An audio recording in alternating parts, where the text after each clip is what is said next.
Good whenever.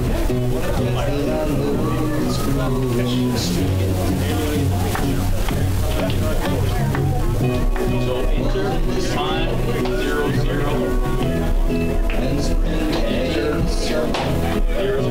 Clock set. Clock and time up down. Yeah. And then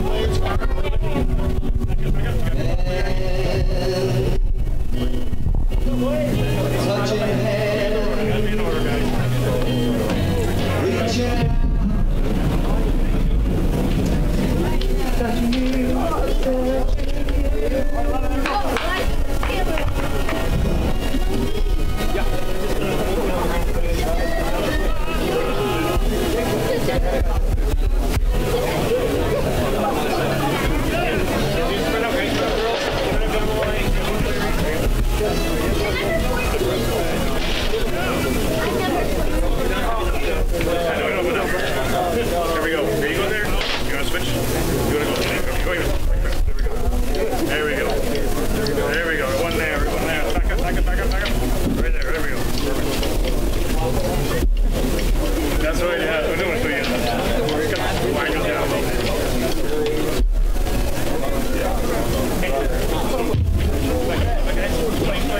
Would you please welcome today's referees? Head referee, Eric Bankston.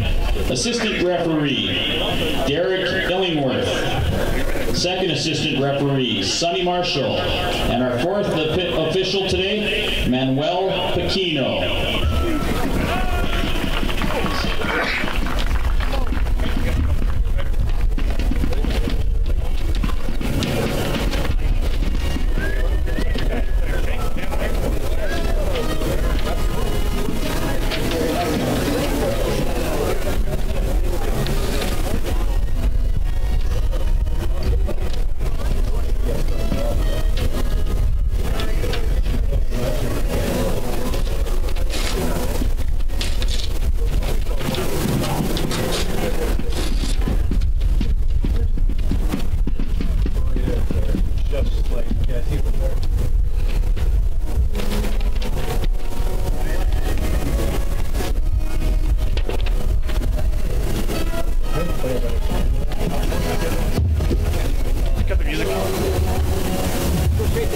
Your starting lineup for Portland Timbers, U23. Number 0, Zach Nelson.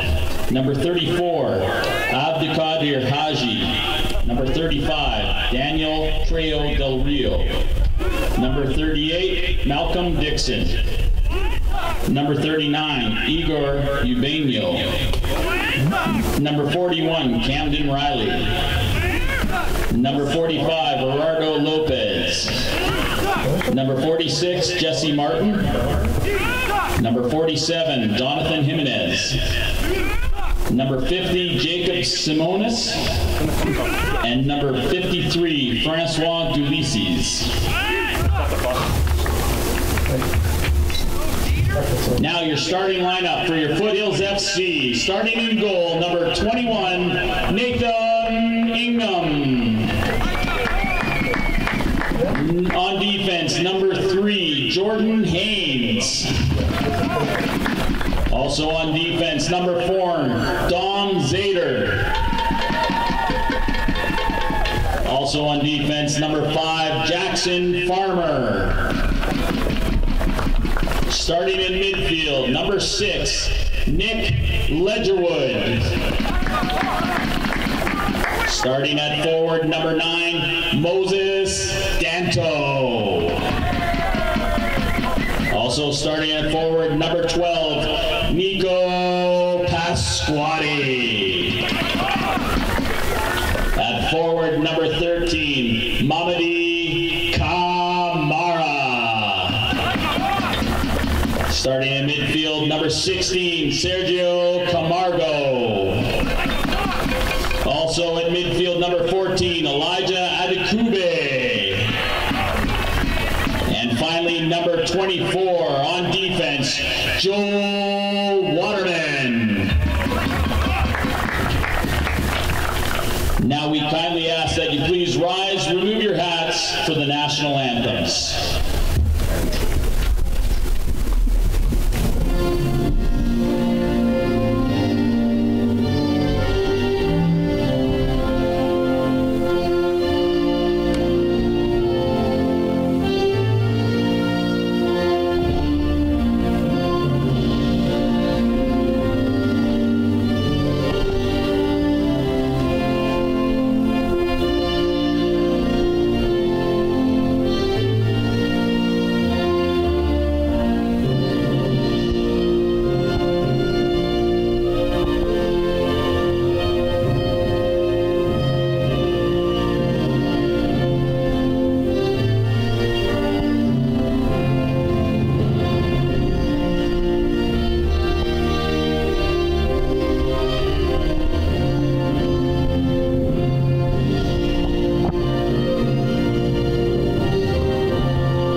Good afternoon and welcome to another USL PDL game from just outside Calgary, Alberta, Canada. Dave Stanish along for the ride with you one more time, and we welcome to the commentary booth for today's game from Sportsnet 960 The Fan, Ryan Pinder. Ryan, welcome. Thank you, David. Appreciate it. Looking forward to see if Foothills FC can have another 6-point weekend after what looked like a pretty dominant performance Friday night, at least in the early going. Yeah, 3-1 was the final score on Friday night. They scored 3 times in the first 24 minutes, then got a little sloppy in the end of the first half, giving up the goal to Abdul Haji to make it 3-1. And then in the second half, pretty even between the two squads. Portland tried to put the pressure on, put the press on, but Calgary wouldn't allow them any shots on goal. Actually, technically, Marco Carducci was 0 for 1 on his shots because the only one that got past him was Haji's shots, and that's the only one he really had to face that was going to be technically a shot on goal. So these guys want to get even. Do these Portland Timbers. They know that they didn't play very well on Friday night. Their coach saying afterwards that Calgary adjusted to the style of play faster, and now their team is going to have to make the adjustments here after another 36 hours of being in this altitude and in this climate. And speaking of climates, except for the wind coming into the press box, there's virtually no wind here, unlike 2 weeks ago where we had the rematch between the Foothills FC and Victoria Highlanders, and about 23 degrees, so that's about 76 degrees in Bob and Doug equivalency for our American friends watching today. And we thank everyone watching across North America through the USL PDL webpage link and on YouTube Live. We'd love to hear from you in the YouTube Live chat room. Please comment to us, and we'd love to hear from you and find out how bad I'm doing. Anyway. You're doing great so far, David. Don't worry. Well, the clock hasn't started yet. Moses Danto will kick us off. What an opening performance for him on the weekend. All over the score sheet on Friday, and appears to be a major central figure for this club offensively, setting up one and scoring 2 others. Yeah, 2 goals on Friday night and the assist, and then one goal in the Victoria Series 2 weeks ago as well. This is the fourth and final home game on this 4-game homestand for Foothills FC.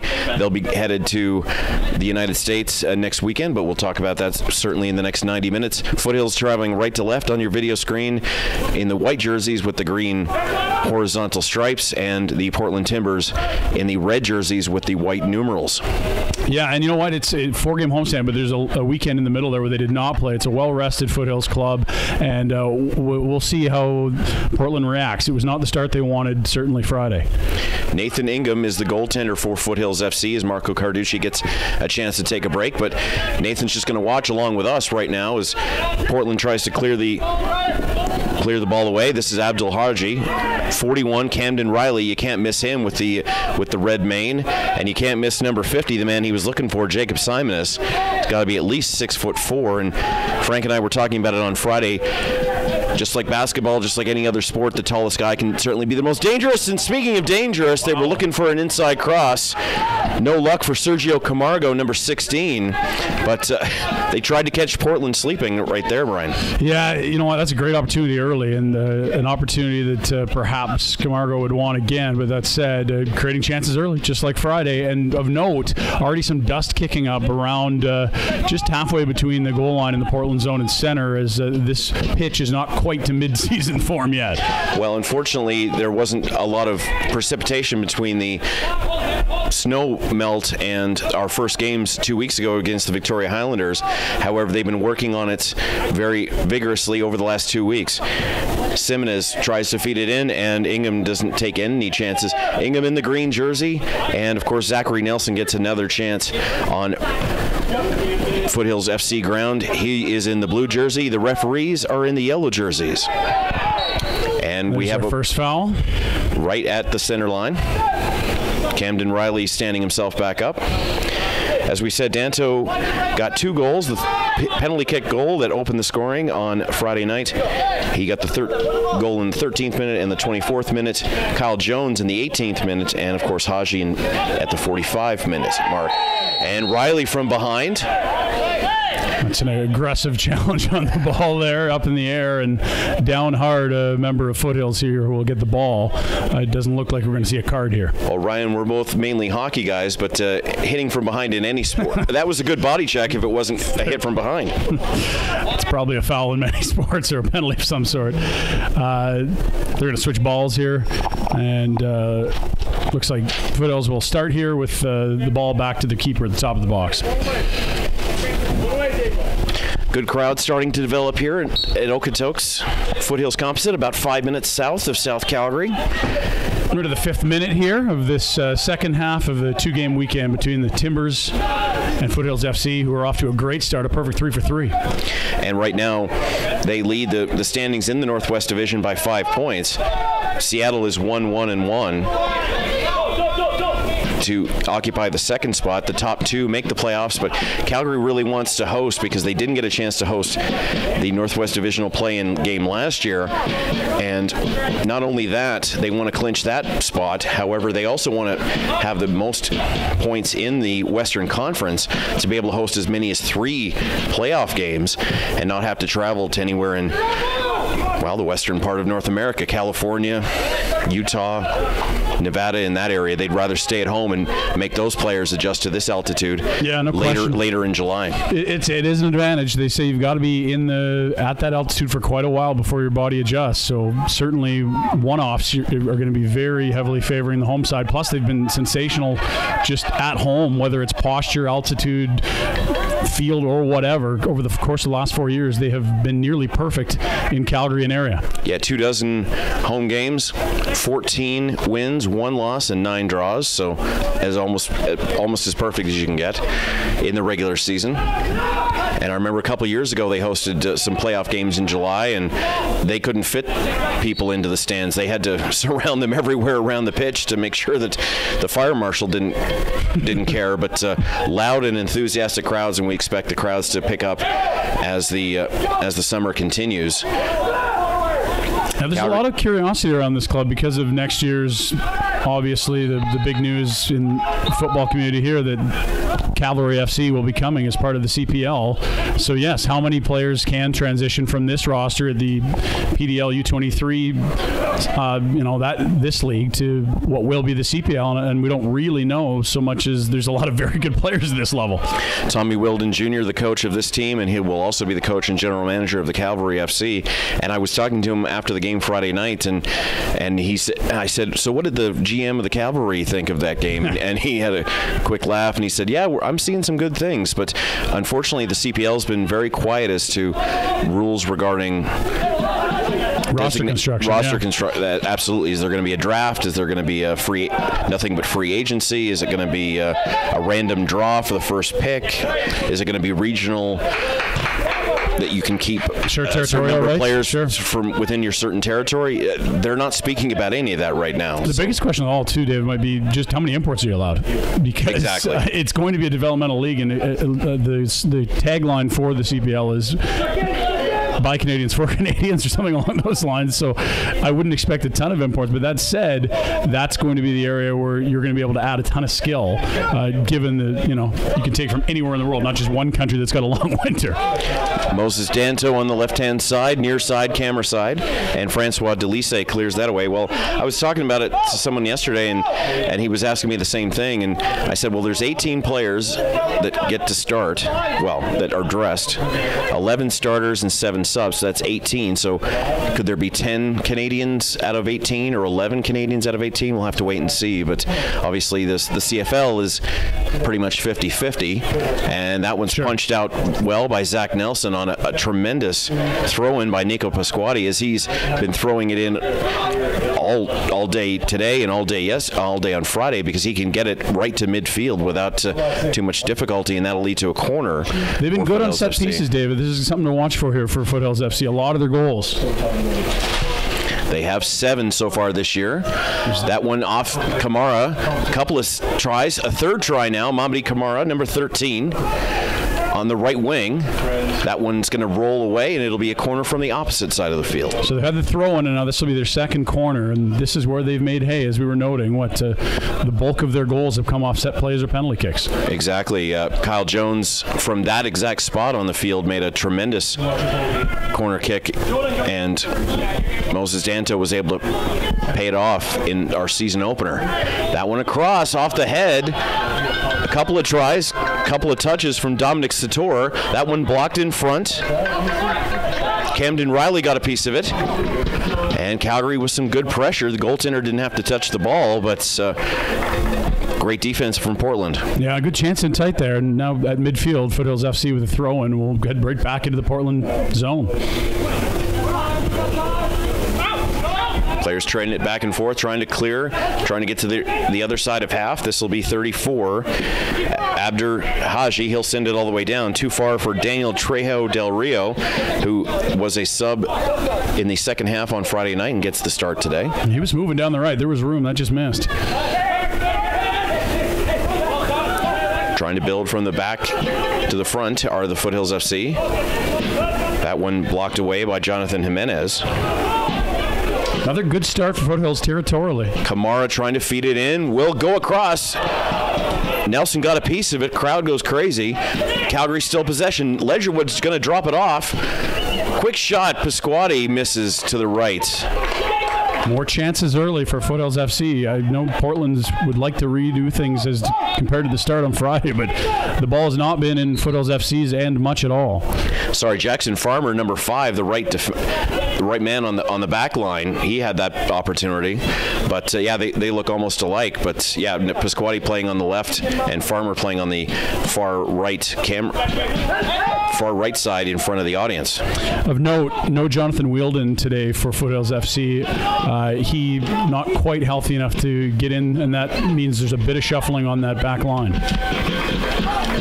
Farmer, Zator, Haynes, and Waterman, the back line. Camargo, Ledgerwood, and Atakube, the midfield. Kamara, Danto, and Pasquati, the forwards. It was a late scratch as well, as it seemed midday that Wielden was poised to get in there, but not the case. For Portland, once again, Zach Nelson in net, Gerardo Lopez, Jonathan Jimenez, and Francois Delisse, the back line. And Calgary's going to continue with the pressure here. They want to get that early lead like they did on Friday. Hubenya and Martin, the mid defense, as now we're going to have some discussion with Portland, the referee, and Jimenez here on the back touchline. Yeah, a bit of discussion between the Timbers and the officiating crew whether that should have been a corner kick or the net minus ball, and clearly Portland playing that ball as if they were going to get the possession. Instead, it's off to the corner for another third of the game for Foothills FC. Putting it across. Nice touch by the tallest man out there. Once again, that's Jimenez coming back, and another header. Jimenez from the back line takes that one away, and Jimenez will head over in the other direction, trying to clear the ball as far away from his own net as he can. Farmer interrupted a nice pass there to get it back into Foothills possession, and they'll lift this one deep into Portland territory. Waterman sent that one in, and the referee's arm goes up. Haji, Riley, and Dixon the midfield, and Jimenez and Trejo Del Rio will be the forwards. Tommy Wilton Jr., the skipper of this Foothills FC club, it's the first time we've heard him vocal on the sidelines here, talking a little strategy with his groups. Looks like transitioning back to defense, he wants to see a little quicker movement back. The first time, but certainly not the last time, as fans of the first 3 games on YouTube Live will definitely know from what we've seen so far. He's literally right below us here. To the right, the benches are on our side, right beside the camera, and you'll hear Tommy yelling instructions even when he's calm. So we'll see what that turns into. Atakube, he'll find Farmer on the far side, trying to promote the ball up. No one there to receive it. Nelson will come out and grab that. No score here. We're in the 12th minute between Foothills FC and the Timbers in the second matchup of the weekend after a 3-1 victory for Foothills FC on Friday night. Straight through the middle. Can Danto break through the defense? No, he can't. But Zach Nelson with a quick sprint. A bit of an error that he made on Friday was the cause of the first goal that Danto was able to bury, and Zach Nelson's going to be a lot more careful here with a big kick that'll go out of bounds. That's not what he wanted, and nearly made amends for that Friday error that you noted led to the penalty kick. It was actually the rebound on the penalty kick that he made a great converted. That's right. He made a great first touch on it, but the right side to our side of the net was completely empty, and Danto just buried the rebound. Yes. See the dust kicking up. There's a bare patch right in the center of the Portland territory, and now slow to his feet, one of the Portland defenders. Big Red, Camden Riley, was all over the field on Friday night. Midfielder, I should say. Apologies. Hubenya is going to start us off here again. Camden Riley from Pacific University. He'll be going into his senior season this fall. That's in California. Sounds about right. Yeah. I wouldn't think that university would be in Miami, but you never know. I didn't think there would be a University of Miami in Ohio either. So there you go. There's also the ironically named East Coast Hockey League, which has most of its teams in the west half of the continent. ECHL. They're no longer the. That's true. Yeah. Initially the East Coast Hockey League had a team in Alaska, so before they officially changed their name. There's your hockey trivia tidbit for the first half of the game here. It's going to be a Foothills throw-in here from their own zone, just in front of their own bench. Still scoreless here in the 14th minute of play. Number 3, Jordan Haynes, tosses it in. Another very impressive throw-in. Trying to take advantage of the wind direction, which is currently slightly in Calgary's favor. It was tremendously in Calgary's favor 2 weeks ago against the Victoria Highlanders, and they were able to take advantage of it with a goal in the first half. 34, Abdul Haji. That's cleared away as Camargo will let them reset as Timbers will throw the ball in again.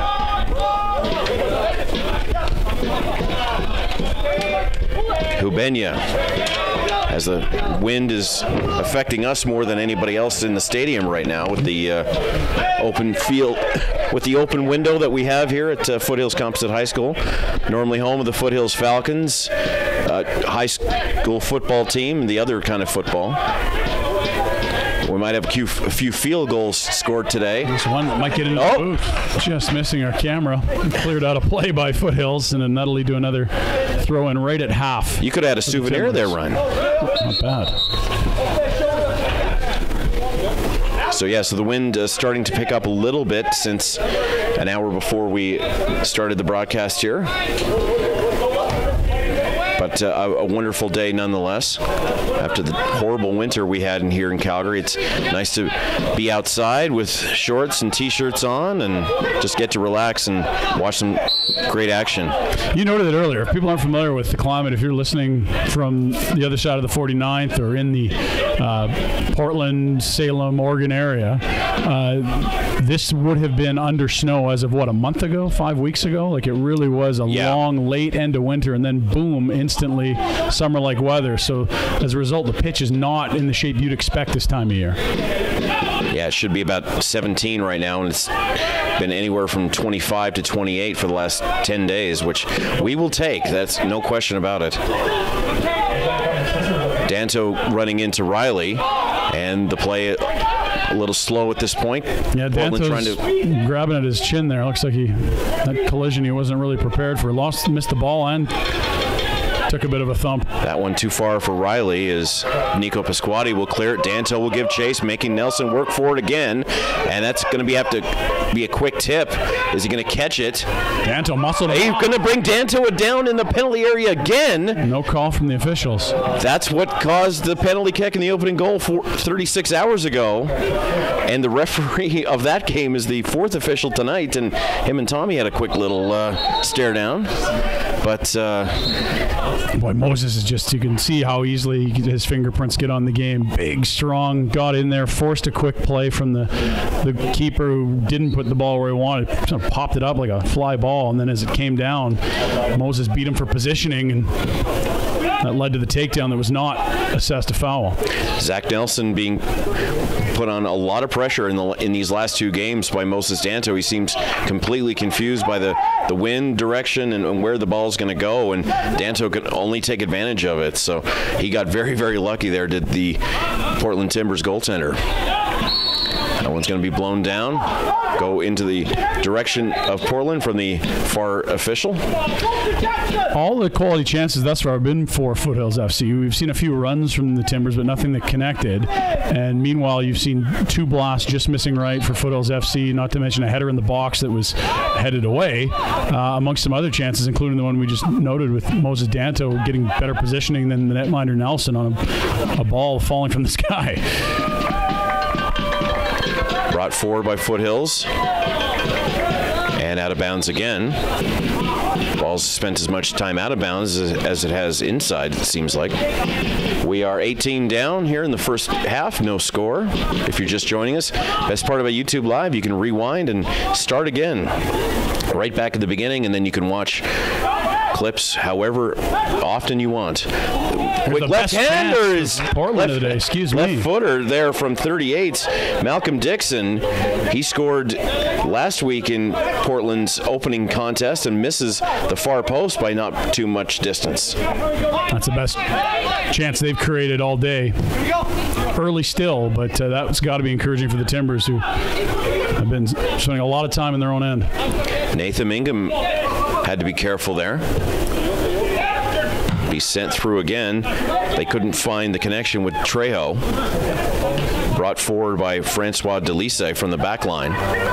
And Camden Riley will start us off again. On pressure is Jimenez. Under pressure.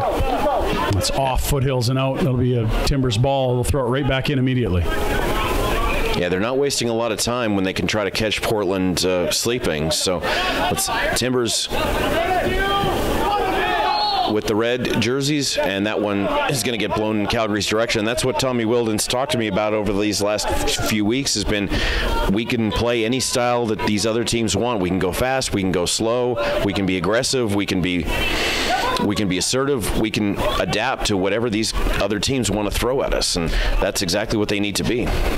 Well, I suppose on Friday you would have seen a few different styles displayed. They were tons of pressure, chances early, the finishing, had a lead, and then probably were satisfied to sit back in the second half and create that emphasis on defense, really bottle things up on the Timbers, who, of course, at that point, down 3 at one juncture, down 2 for a huge part of the game, making life difficult for them to try to create offense. Well, they were willing to sit back between minutes 30 and 45, but that cost them a goal and cost them their first goal against in 3 games, and Tommy Wilden let them know about it in the second half. So they were a lot cleaner in the second half, let's just say that. As they are forced backwards are the Foothills FC players, and they'll once again want to build from the back line, finding number 3, Jordan Haynes, on the near side right in front of us. Haynes looking to promote the ball. That's a lovely in pass front to into the corner. Pasquati. The cross, can't find anyone. It goes off of Danto's right leg. They were looking for, looked like possibly Camargo there, and he couldn't touch it. Another bring down. Danto as well there. They just couldn't get the ball where he wanted. Sort of caromed off towards him and wasn't ready for where it was. That was another glorious chance for Danto, and there's been a few tonight. We had 21 fouls in the first half of the game yesterday, and fans and officials told me that they were surprised as to the number of calls in the first half of the game. Now we seem to be the opposite, where the other referee is letting almost everything go. He was a second official on Friday night, and who knows if his observation of the referee on Friday has any influence today, but so far it's sort of the complete opposite of the number of calls. We had 5 yellow cards in the first 45 minutes last Friday night. So there's a couple plays in the Portland box that could have been called. I mean, not to say they should have been, but one's in that gray area that could go either way depending on how a game's being officiated, perspective of the official. Portland in the offensive half, trying to find an outlet to the near side. Getting a piece of it was Jesse Martin, number 46. Tried to feed it into Simonez. That was close. That got knocked away. They've got Riley near side if they can find him, but quickly surrounded Nick Leisurewood, the Canadian national, 50 caps for him. Great defensive coverage there to not allow an outlet pass for the Timbers to find Riley in the middle. Still scoreless into the 23rd minute here.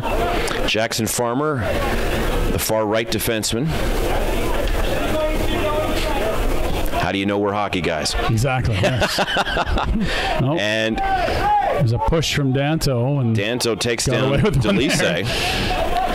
Well, they'll do what the referee allows them to at this point. If he's not going to call anything, they're not going to push the issue too hard, but they will be a little bit more on the ball and a little bit more willing to take some chances. And Danto's hit the turf a few times himself. Why not play it the same way back? Haynes crosses. Ledgerwood tried to put it off his foot to the arm of Riley, and I think that's exactly what's going to take place here. Yeah, there's 3 Portland players surrounding the official. It looks like a handball's been called. What a chance for Foothills here at the 23rd and a half minute mark.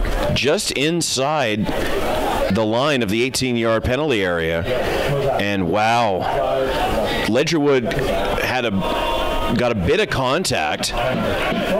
This will be a penalty kick, and Danto's lining up again for the second game in a row in the first half of the penalty kick. Off the hand of Riley, it's going to be a handball. He is very disappointed, but Ledgerwood kind of sent the ball into his arm, which is part of the argument. Danto, how about it? On another big save. Nelson saved it by going to his right on Friday, and he saved it again. Danto, 2 in a row in that direction, and 2 saves for Zach Nelson. Of course, Danto scored on the rebound on Friday, but wow, what a huge momentum shift this could be for Portland Timbers. That was a massive opportunity for Moses Danto and Foothills FC instead. The massive stop from Nelson, and it remained scoreless. Danto went exactly where he went on Friday, and both times Nelson followed him and made the initial first save. This time the rebound was cleared. Haynes puts it off the, put it off the arm of Kamara. Right out of play. They'll throw it back in. Foothills will try to escape their own zone, but having a tough time. There's a pass that didn't quite click. And now the wind starting to go from the far side to our near side here at the 25-minute mark is starting to swirl and pick up steam a little bit more. 35 is Trejo. Trying to make a play. They'll get a throw-in opportunity now. Of course, Calgary will be on the road June 1st in Vancouver and June 3rd in Seattle. West Coast road trip for the Foothills squad. Yeah, that should be some fun action, and you'll be able to check out those clips on YouTube Live as well, those live broadcasts. And we look forward to connecting with those broadcasters and watching those games on the road. Swangard is where the Greater Vancouver facility that they'll be playing on the first of the 2 games on that road trip, and then into Seattle. In Tacoma. There you go. Actually, the Portland Timbers play out of Salem. And that's a recent change, is it not? I believe so. The other team in Oregon is called Lane United, and they play in Eugene. Home of the Ducks, am I right there? Eugene, Oregon? I believe so, yeah. It's a big campus. They're having the Prefontaine Classic track meet there this weekend. They're hosting, I think they're hosting the World Track in the next couple of years. Yeah, if you want if you're a big track and field guy, Eugene, Oregon is the one spot and is the main spot in the United States where it's just a gigantic sport. Corner kick here for Timbers. Crossing through, and the catch by Nathan Ingham. And that brought down Kamara, but he got right back up and kept running. It was aggressive tackle there. And a bit of confusion from both teams. Ledgerwood's going to try to make a play from the near side. Kamara tried to spin, but that was blocked well by Riley. It's off the Timbers. This will be more Foothills ball in the offensive zone. Calgary tried to keep up this fast pace. They had numbers there coming in, but Ledgerwood didn't seem to find the open man in time. Ledgerwood was nowhere near the 18-yard box at any point during the 2 games against Victoria, but after Friday night, where he was even getting some action near the posts, Tommy Wilden said, yeah, they're trying to create some new opportunities for different players, and Nick is definitely somebody that they want to have a possible payment for, and the bicycle kick misses. Second try, and that one's blocked. Squatty had the second chance. More pressure from Foothills, awaiting that, looking for that first goal. This match scoreless as we approach half an hour. Third corner of the game for Foothills. Second from the near side. Ledgerwood trying to get things ready to go here. Still scoreless. Cross off the head of one player and off the foot of Delise. Looked like 53 to clear it away. Still Foothills ball. We'll throw this in from the far side. Long throw. It is going to be a throw-in with, well, like I said, this wind is just changing direction every moment or two. Perfect man to be throwing it in, however, and that's cleared away, and it'll be Portland possession. Some contact before that ball got in that I believe drew the foul, and that'll give Portland a chance to get to the other end here. Surrendered a few good chances early, as was the case Friday. Yeah, bend but not break for these Portland Timbers. They're known to give up goals in bunches. They gave up 3 in 24 minutes here on Friday, and they gave up 4 in 30 minutes in their U.S. Open Cup match that they lost to against Reno. So if you get one quick, you might be able to get the second one even quicker.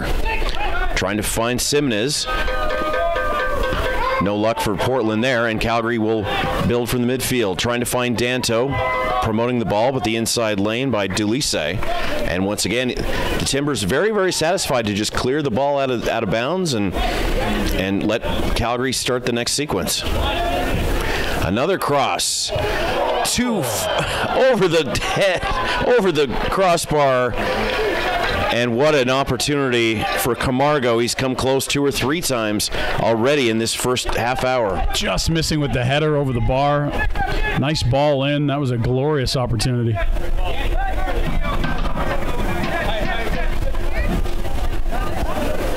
You'll see and hear the foot soldiers on the left side, the beer gardens on the left side, the kids area on the right side. Here at Foothills Composite High School in Okotoks. PDL made a rule this year that you needed at least a minimum of 1,000 seats, and this was definitely the best location within the Calgary region for this team. Bit of a tug on the jersey there. They're going to call this. This should... Now we've got some big physicality going on. Goaltender trying to get in the middle and break it up, but you see the close-up there. These Foothills players are known to have their temperatures rise a little bit more, and now there's some more action behind the referee. Not really sure how this started, Ryan, but it's heating up here every moment. There was a tug on the jersey from a Timbers player on the Foothills player. That led to the original foul, but then as that was called, the two clubs seemed to scrum up a bit and really just dying down now, and this could go a lot of ways. I mean, there's a lot of action in there that could command a card of multiple colors. Absolutely. Still no score. Probably 70% of the possession's been on behalf of Foothills FC, but this could be a major turning point depending on who gets called, who gets carded, and how many cards they get. Fourth official talking to Aaron Lewis here, the head coach of Portland Timbers U23. Of course, PDL rules, 8 players can be over 23, but that is the limit, and then everybody else has to be under 23, of course. No. And it was right in front of the foot soldiers, and they're letting the referee know what they think. Still haven't really seen exactly how this is going to be sorted out by the officials. There has been, as you noted, the fourth official chatting with both coaches here. But it does appear, at least the way these two clubs are postured, that this will be a Foothills ball, and they're right around the box. Haynes has the ball in his hand on the far side.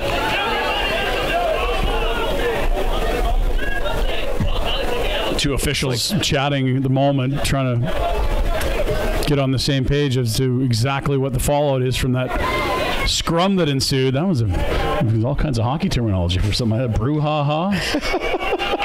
Discussion. And it's a red being handed out. A red to Camargo? A red to Camargo here? As well as a Portland player, I believe, if I'm seeing that correct. Have we got 10 versus 10 here, maybe, Ryan?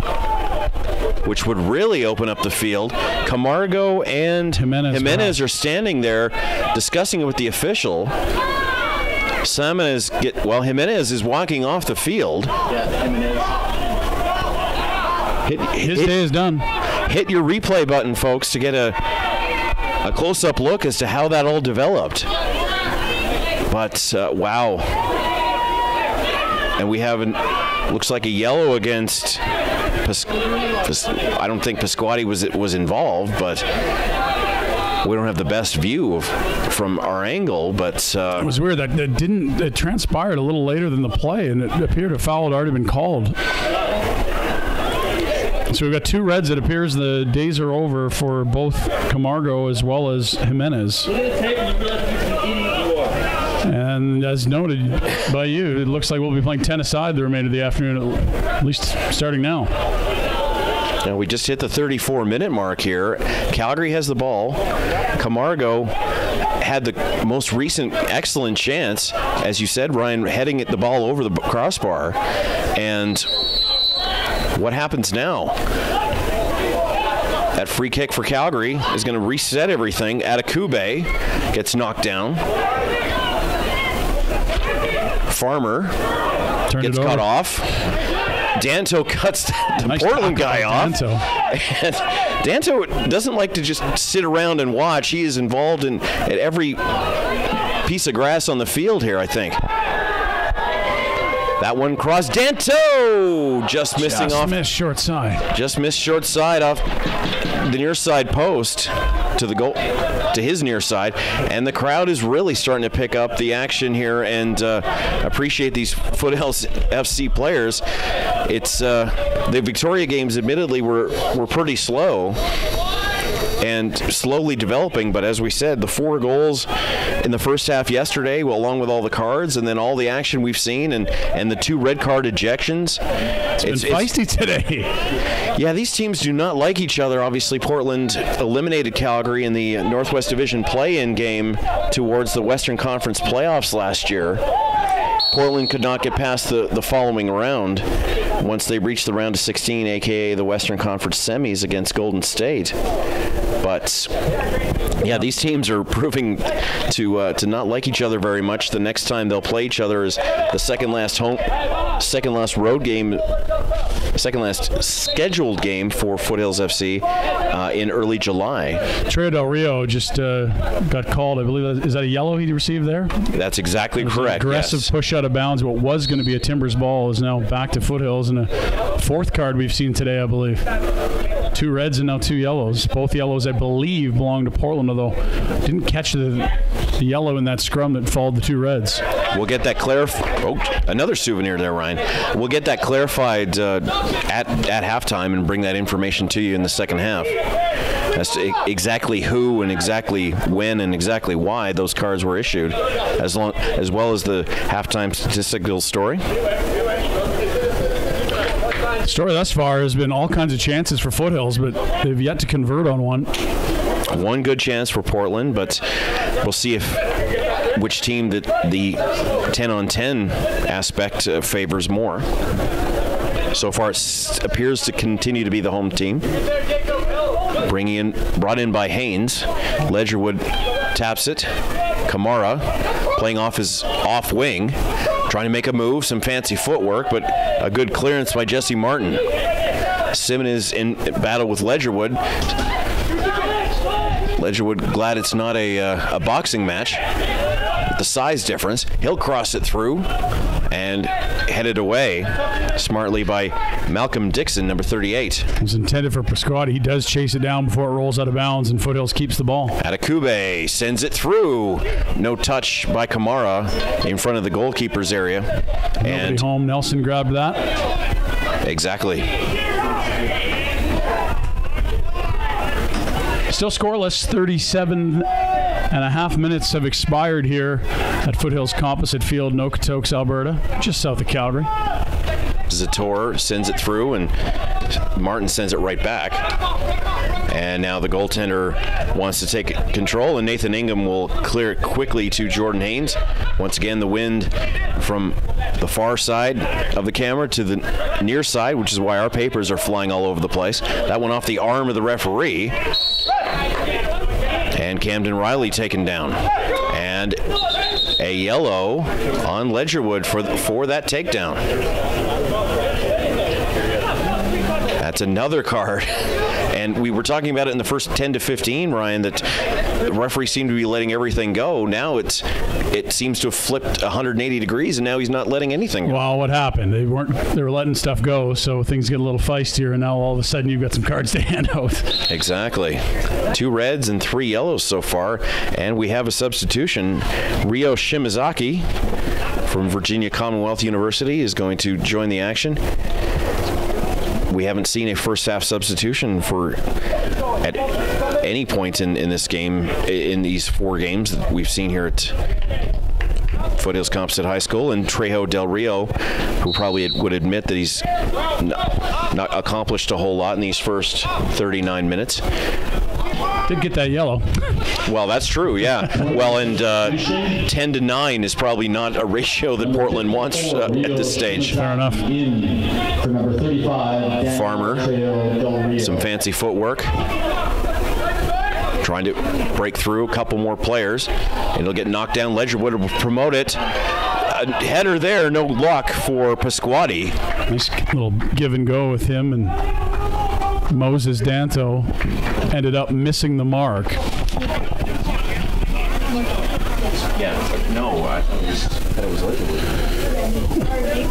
This will result in a corner for Foothills. They've got it near side, still scoreless, looking for the first goal of the game. This will be their 4th corner thus far this afternoon. Ledgerwood with that yellow card. No touch there for anybody. Haynes send it across to Waterman. Defense playing near the far goal line. Tried to center that one. That's off a defender, and now that leads to the 5th corner of the game for Foothills, who have had all kinds of territorial advantage, but as we've noted, locked at zeros on the scoreboard. Tremendous Zachary Nelson penalty kick save off the foot of Moses Danto, keeping this game scoreless. Another cross, doesn't touch anyone's head, and it's knocked down, and Portland will take it. Will take the offensive throw-in from the near touchline. Just a touch too high for Zader, who couldn't get that one, couldn't climb the ladder for it. Calgary beat Portland 3-1 on Friday night. Victoria got their first win. They defeated Lane United 1-0. And the TSS Rovers in Seattle tied 2-2, the first tie in the division this season. Lane is at Seattle today, and TSS is in Victoria. That is the action. Everybody in the 6-team Northwest Division played on Friday, and every team is playing today as well. So you go to USLPDL.com and social media channels to follow the scoring live. PDL Northwest is a great Twitter feed if you want to get live updates from all the different stadiums and news about all 6 teams throughout the non-game week. That's a wonderful Twitter feed. Congratulations to whoever's taking care of that. Adekube will send it to the far side. Hire that guy for the website, by the way. Across and oh, how did that miss the far post?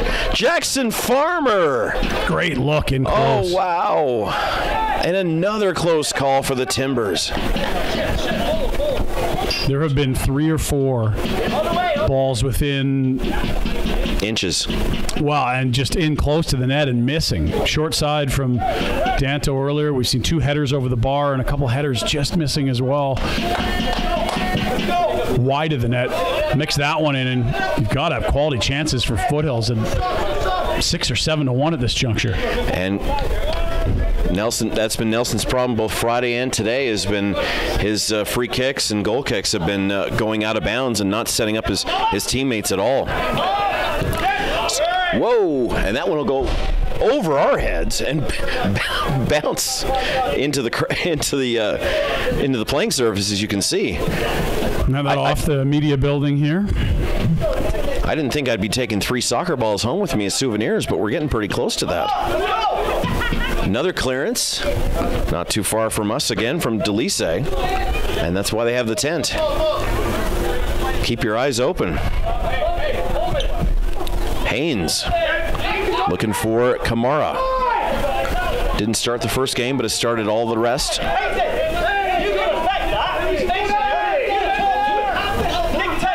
Wielden giving instructions, as you can probably hear.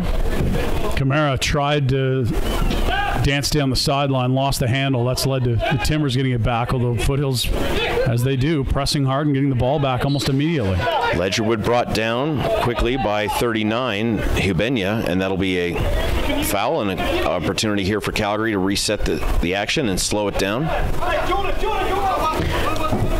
Ledgerwood will send it far side.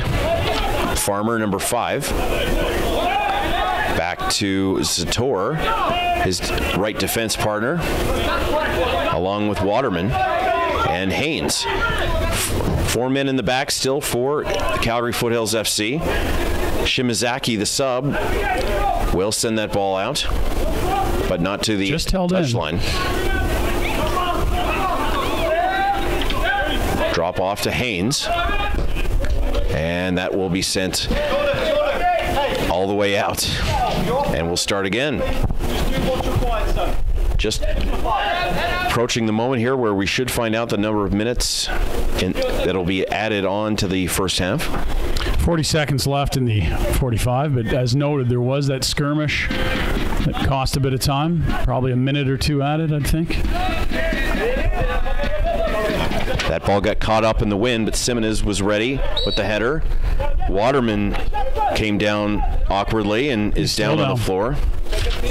Yeah, that's not good news for a club that does not have the services of Jonathan Wheeldon, and now see Waterman in agony rolling on his back.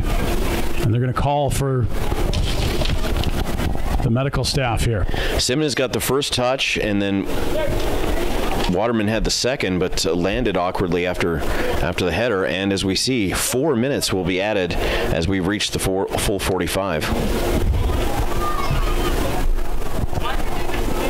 As we working on the left leg of Waterman here. That's the one he came down on, and that's something you don't want to see if you're Tommy Wheeldon Jr. or any Foothills FC staff, fans, players.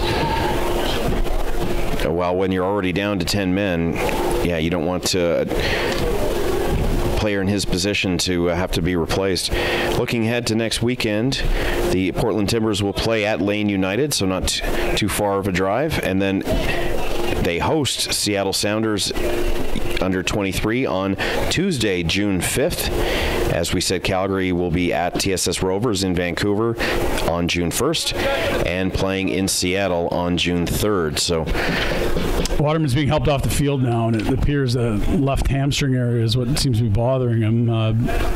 Drinking some water, now applying a little to his face, and it appears he's going to head to the sidelines at least for a moment.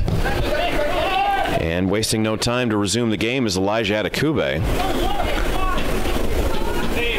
Foothills FC with only 8 runners right now. And doing some great work on the far side of the field all afternoon long has been Jackson Farmer.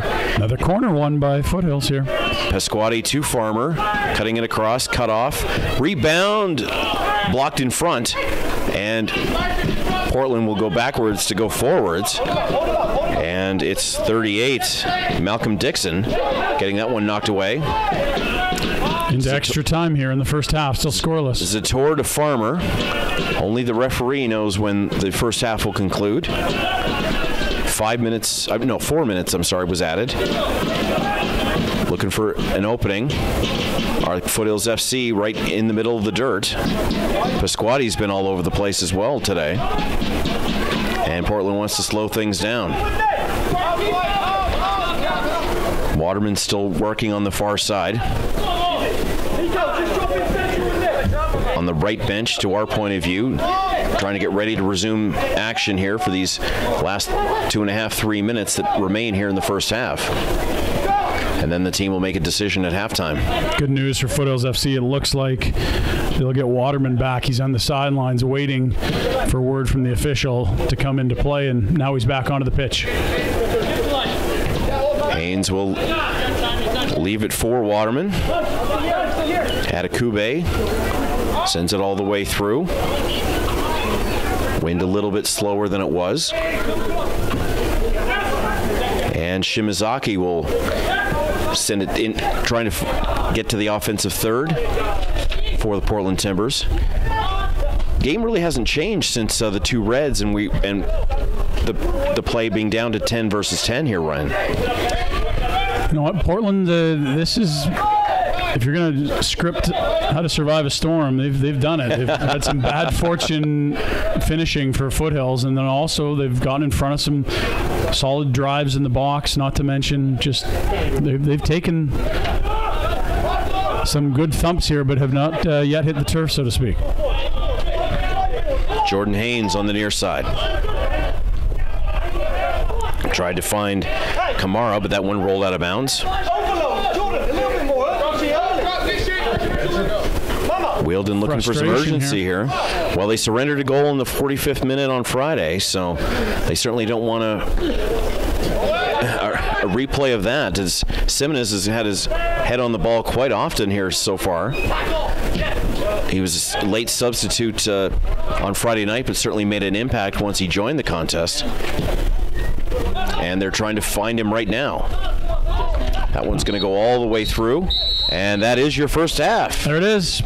0-0. Numerous chances created by Foothills FC, none finished. The best save of the first half, that on the penalty kick of Moses Danto. For the second game in a row, Nelson stopped him. This time the rebound did not go in, and a scoreless first half here from Foothills Composite Field. All right, we'll have the substitutions and the stats story right before the beginning of the second half. Stick around, check out the halftime. Apparently they're going to have some pretty amazing prizes and games to give away here for the crowd. So stick around.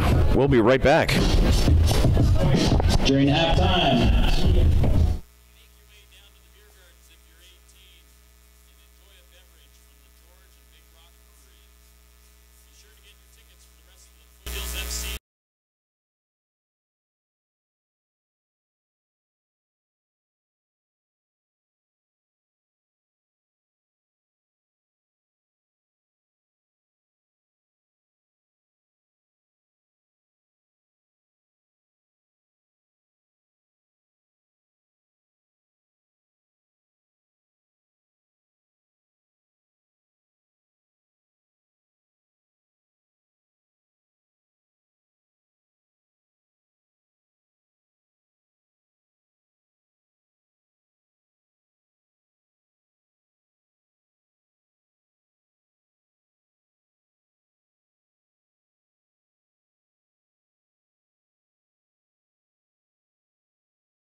FC. All right, welcome back, everybody. Dave Standish along for the ride with you one more time, again, along with Ryan Pinder from Sportsnet 960, The Fan. And we have some substitutions to talk about in the beginning of this second half.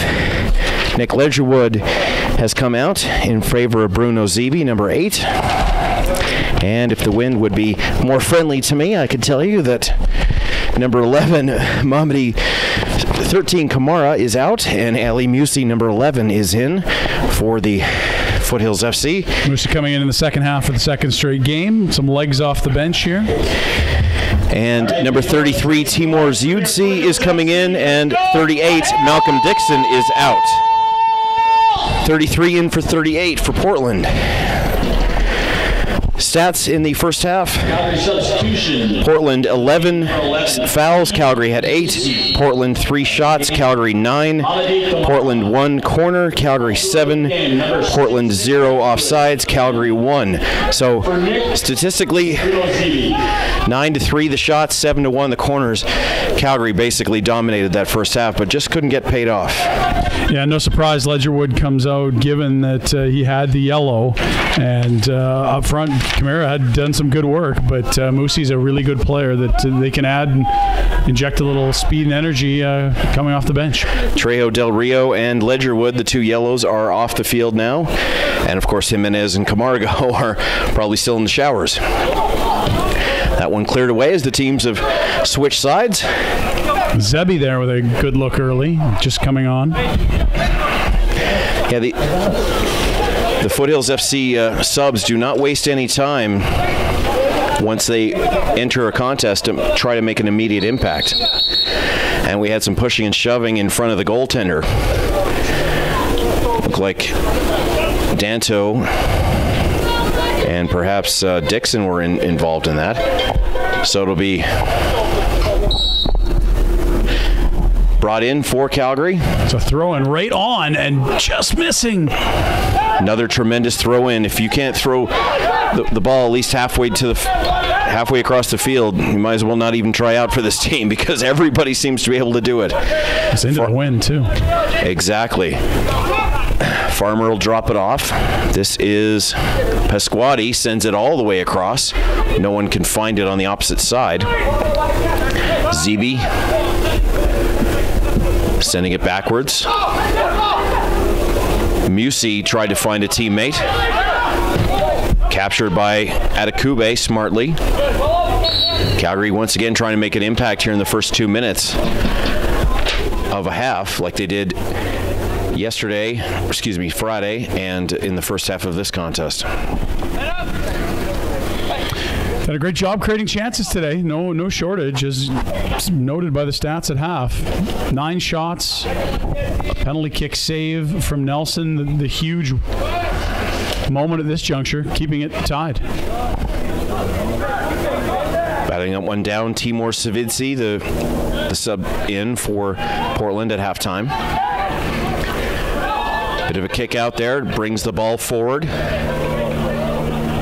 Couple of quick steps, knocked away, and Adekube will have that one blown down in his favor.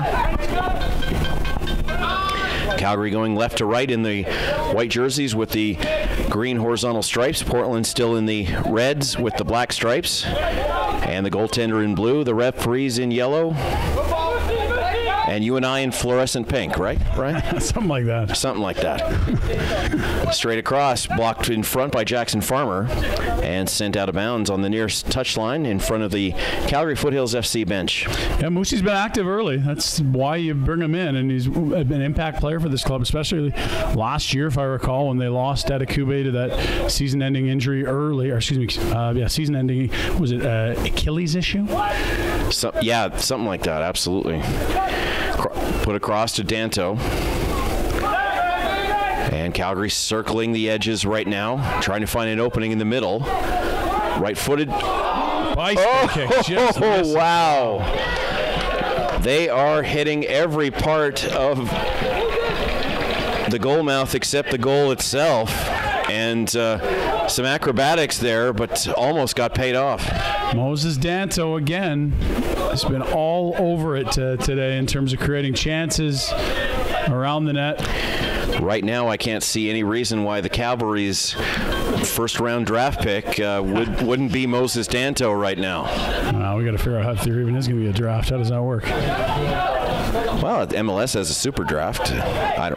But apparently that doesn't really get too many players of any significance. So I think the territorial exemptions are going to be a huge factor. So there's no question that there's a lot of curiosity surrounding how the CPL will get those rosters built. They're trying to put it through. They were looking for a header for Jacob Simonis, and a little bit too far wide for his liking. You've noticed him today. He's had a ton of chances, been around the ball a bunch, and you don't miss him with that big frame either. Of course, the Halifax Wanderers, the latest team announced. We'll see how many teams get announced and what cities are still to come. Elijah Adekube nearly gave it away there. That would have been dangerous. Timbers had numbers, but he did manage to win that ball away to a teammate, and now here they come. Adekube with tape on his thumb and his wrist. Once again, that one sent through and a little too high for everybody.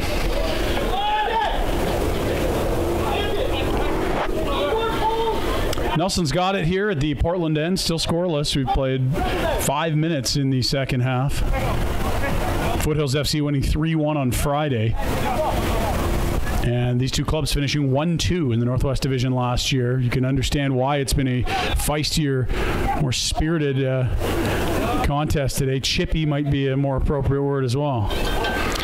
If you're just joining us and counting the players and noticing one is missing from each team, there were a pair of reds given out earlier in the first half. Jimenez and Camargo. Danto again with a nice run. He hits the side of the net there. Great chance as he cut across towards the box. Play will be to the right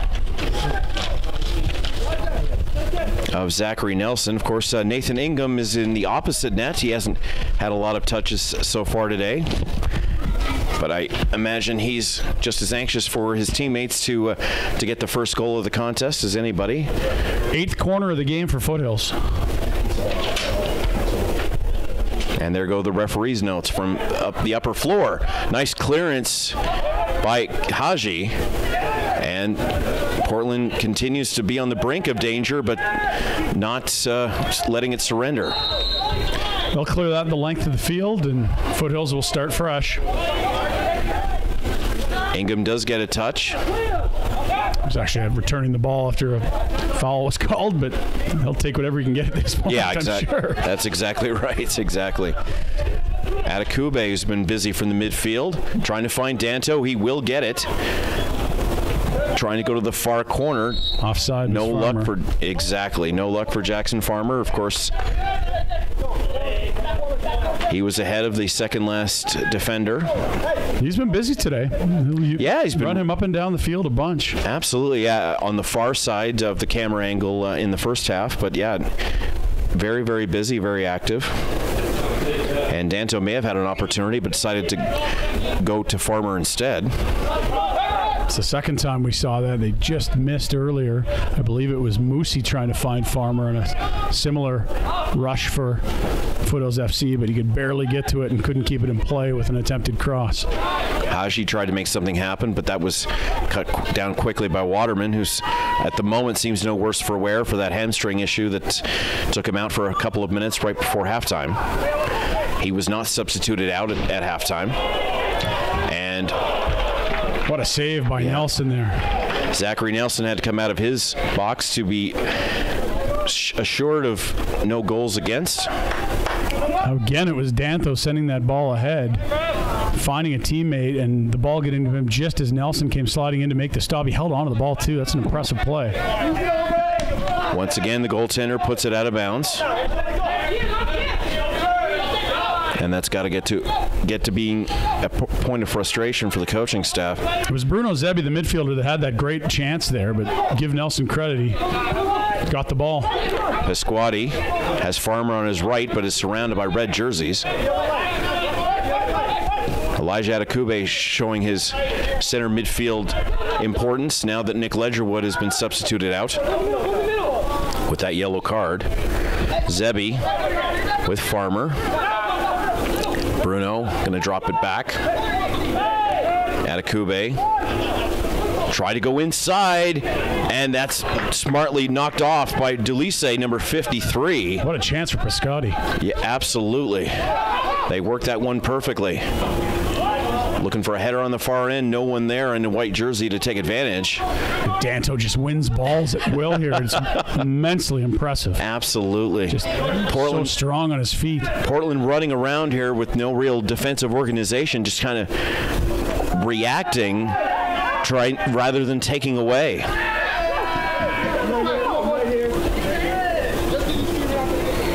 Wielden has no apprehension of letting the referees know what he thinks at any moment. There's contact at the goal line there. Thought it should have been a corner. Disagreement with the officials on that front. Would have been the 9th Foothills corner, believe it or not, already in this contest. Knocked down by Musi. Up to Moses Danto, number 9. But now we go in the other direction. Hubenya. Defensive midfield position. Timur Zvidzi across, and there's Nathan Ingham's first real handle of the second half. First shot on target for Portland tonight. Today, I should say. Pescotti across to Zebi. Finding number 3, Jordan Haynes, on the far side. Far left defense, putting the pressure on offensively. Looked like he might have stepped out of bounds. Is that when that was blown down? I believe you're right. Tried to beat his man wide. Haynes has not had the best of days. A few ill-advised touches and running it out of bounds there. Nice touch off the volley for Simenes. Cleared away. Camden Riley tried to keep it in. Well done by Shimazaki. Riley will not get the full touch that he wanted, and it'll be a goal kick for the substitute goaltender getting a start today, number 21, Nathan Ingham. Yeah, didn't get the force behind that one he wanted. Slowly rolled wide to the short side, and Foothills will take over. Adekube with the ball in that midfield spot. Jacob Simenes probably traveled the longest to be here for this season. He goes to a Division II school, Coker University in Hartsville, South Carolina. How about that? So we hope we have some South Carolina viewers today on YouTube Live. Pescotti trying to get around, but too many opponents for him to make a move. And Waterman stops Simenes from having as much of a clear breakaway as he could have. Yeah, Waterman messed up that and had to fight hard to keep it away from the lanky Timbers forward. And had to deal with the dirt at the same time. 11 minutes into the second half. It almost feels like something's going to happen, but it could be at either net right now. Yeah, Portland's got to be happier with this half than the first. That said, they've only created one shot on target thus far. Zebi to Farmer and back. Riley will clear it backwards. Of course, 6 teams in this league. Everybody plays each other. 14 games per team. So some teams they'll play twice. Some teams they'll play 3 times. And of course, Foothills FC will travel to Portland in July, right before the end of the regular season. Timbers did not come to Calgary or area last year. This year too. Yeah, they split in Portland last year, a 3-0 win for Portland in the opener, and then a 2-1 loss in the rematch. So Foothills got a split in Portland last year. You ever been to Portland? It's a great city. I haven't been yet. I need to get down there. If you like beer, coffee, or MLS soccer, it's one of the best places on earth. All the above and you're in heaven. There you go. So Timbers play. It's actually a Buddy Stagg. How about that? Oh, nice. There you go. Do worse than that. Haynes gives up possession. Kicking it back is Jesse Martin. I'm old enough to remember the old Portland Beavers of the PCL. Wow. When they played the Calgary Cannons. Sure. So, and they've converted that stadium now for soccer, and let's just say they're drawing more than the Beavers ever did. The Cannons, if those watching the stream not familiar, famous for being the early stop for many Mariners greats, including A-Rod, I believe, coming up through there, not to mention Edgar Martinez. And that's going to draw There's a couple of body checks. This is a big decision here from the official. Was he in the box or not? Right on the borderline. Shimazaki got a little aggressive. Maybe he played hockey when he was younger. But one bump and then two bumps. But we got a chance to review the film earlier. And it's deemed in the box. They're going to take this to the spot now. They talked to the other officials to see where it was. And you know what? Credit to the lead official here. Use your other officials to make sure that that's a huge, huge swing. A ball from just off the goal line outside of the box versus a penalty kick. Well, we know Riley's buying the first round tonight, but I think Shimazaki's going to be buying the second round, especially if Nelson can make this save again. And this time it's Ali Musi's opportunity. Boy, penalty kicks here at Foothills Composite High School in these 3.5 games have been more plentiful than you'd think. Second of the game, and as noted, Nelson stopped the first attempt. That was from Danto. Nelson jumped to his right both times, and both times he got a piece of it. Ali Musi with the left foot. It's again! Musi on the rebound, score! Followed it up again. Nelson, just like Friday, he converted the rebound. Nelson gets a piece of it, guessed correctly, but a quick run by Ali Musi buries the rebound at the 60-minute mark. Foothills FC 1, Portland Timbers no score. The substitute paying early dividends in the second half, David, as we saw chances early, and now while he didn't convert the kick, he got the rebound, and not unlike Friday night, Foothills FC goes up 1-0, converting a second chance off a penalty kick. And that second bump from Shimazaki, as you said, Ryan, right on the borderline of the penalty area or not.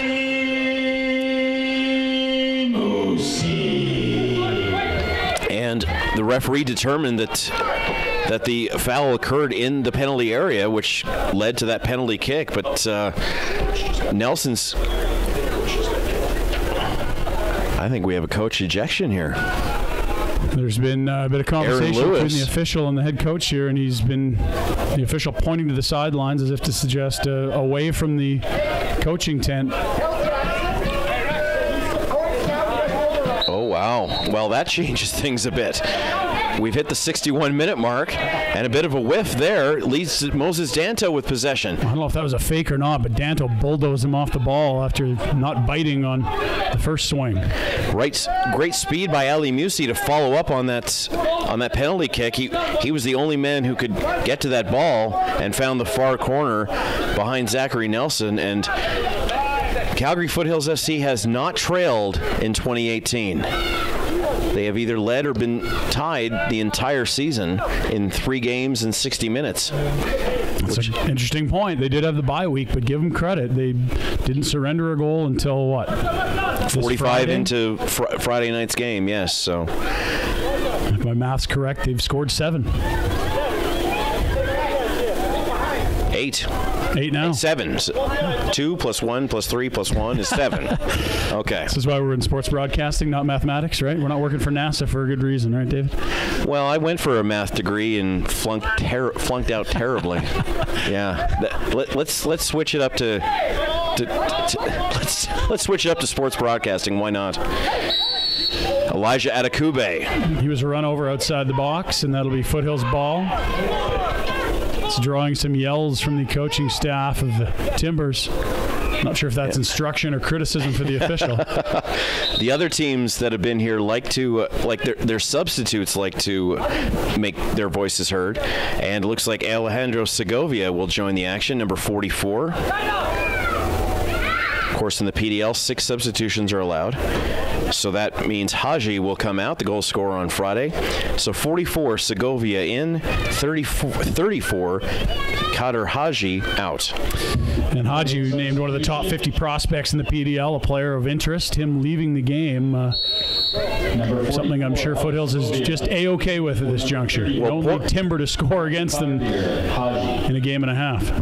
And the bend misses just above the crossbar, going over the wall and over the head of Zachary Nelson, and Elijah Adekube comes close.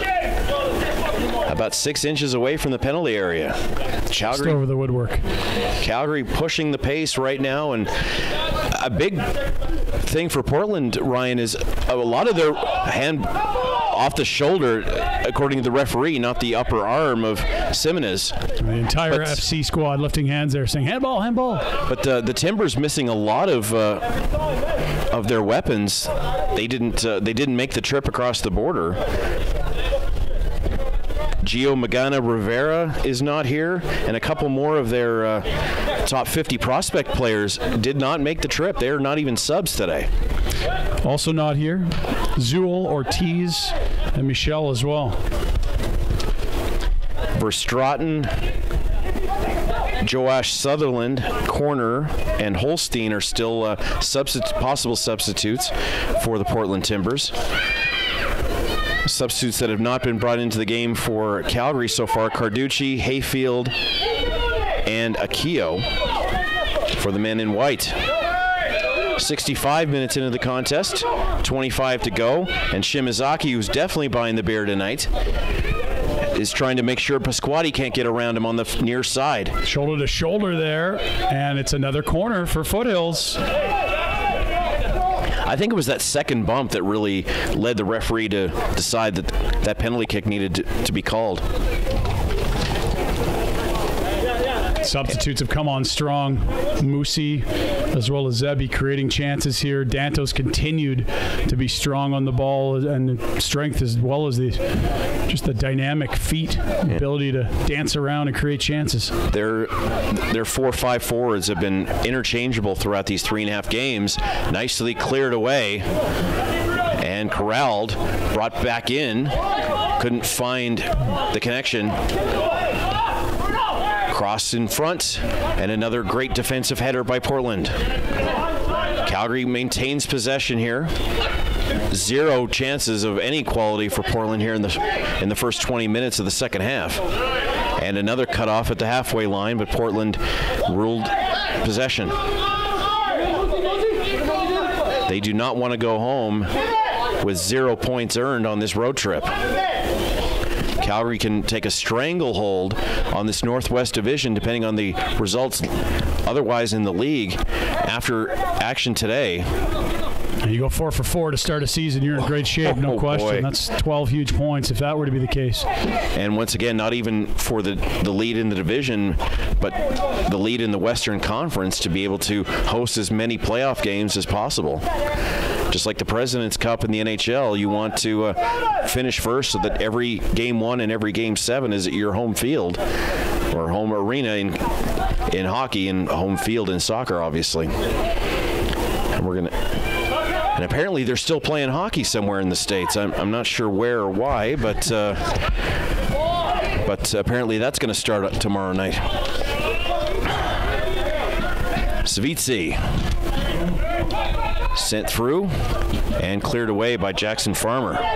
Yeah, good defending there from Foothills. 2 bodies in front of that attempt. Zeeby gets his jersey pulled. I've said it before and I'll say it again, the laundrymen are always busy after these contests, and Moses Danto is the biggest reason why. Is he's hit the dirt a couple of times, and you can see the back of his jersey and the back of his trunks covered in dirt right now.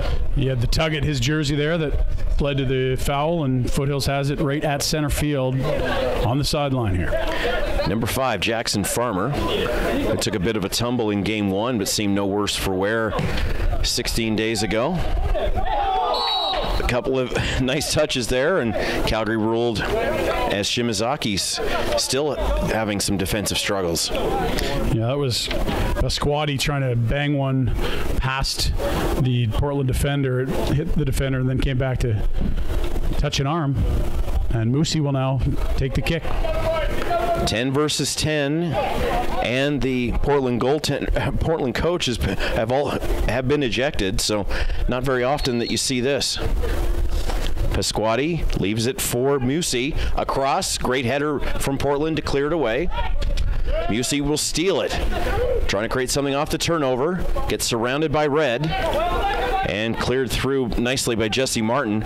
Once again, they're trying to find Simon as not cherry picking, but paying a little bit more attention to the offensive side. And that one will roll out. A throw in for the Timbers deep in Foothills territory, and they have not spent much time this portion of the field, at least in this half. Simonez was a second-half substitution in the game and certainly made an immediate impact, which is probably a big reason why the Timbers are looking for him and have been throughout these 68 minutes. Starter today, but as you noted, influenced the game a bit after arriving. Oh, influenced it incredibly on Friday night, absolutely. But 11 versus 11, we've seen Calgary dominate, and 10 versus 10, we've seen Calgary dominate. So it's been no real change after those 2 red cards. And we got to see the replay on the video, and it was Jimenez basically stomping his foot into the leg of the defender from Calgary, and then Camargo got involved to stick up for his teammate, and that's why Jimenez and Camargo got kicked out. Jimenez with the step on the calf muscle, and then talk trash afterwards. Yeah, Camargo came in and gave him a bit of a shoulder, but nothing near as egregious as a stomping of another player's foot. That's what drew the first red for the Timbers, Jimenez. Well, Camargo never stopped talking, including right in front of us here, where he let the referee know what he thought right until he had to leave the bench area. So no 2 yellows into a red transition. It was definitely automatic reds for both competitors. As the buzzer lets us know, we've reached the 70-minute mark. This is where it'll be interesting to see how Portland can keep these legs moving. This is where you're going to feel it at altitude when you're not acclimatized. These final 20-plus minutes won't be easy for the visitors. Shimazaki holding on to Zebi, but that gave Pasquati a chance to break through. This is Hubenya trying to promote the ball to his teammate. Svidzi trying to make a move. This is Riley. Camden Riley across to Shimazaki. Segovia. All kinds of comments coming from the Portland bench here as they've got some posture here to potentially draw up a goal.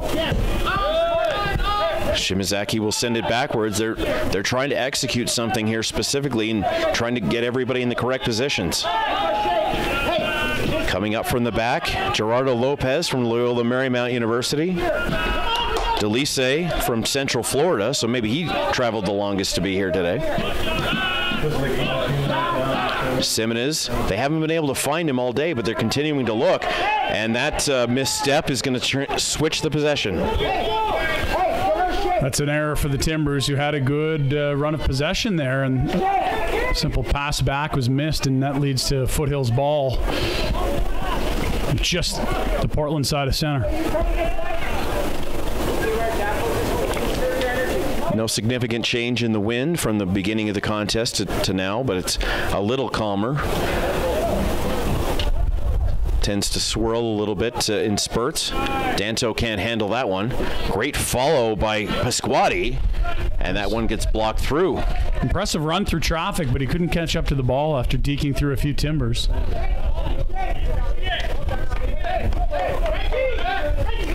Zach Nelson was giving up 4 goals here in a game and a half. And if you watch the replay of Friday, you'll see that there was definitely some disorganization during that 3-goal, 24-minute stretch. Can Calgary take advantage of it? No, we cannot. The velocity of the ball too much for Danto. But Shimazaki has definitely struggled in this contest, but he was a sub in, so they can't sub him back out again.